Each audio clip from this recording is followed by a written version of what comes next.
My name is Dr. Hammad Haider and you're watching sqadia.com. Today we'll be discussing axial and peripheral spondyloarthropathies. Initially, we'll be discussing some of the axial form of which actually affects the axis of the body, that is the spine, mainly. And we'll be discussing ankylosing spondylitis.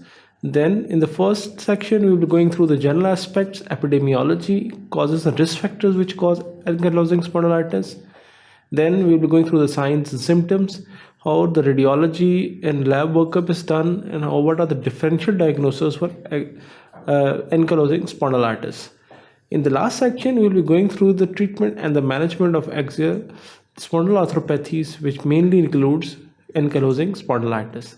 Then in the next sections, we'll be going through the peripheral arthropathies, that is essentially involves the joints of the periphery, that is the knee, elbow, hip, these areas. And that would include the Reiter syndrome and the reactive arthritis. And lastly, idiopathic arthritis of the juvenile, or juvenile idiopathic arthritis, which mainly affects adolescents and young children. Thank you very much. Keep watching sqadia.com.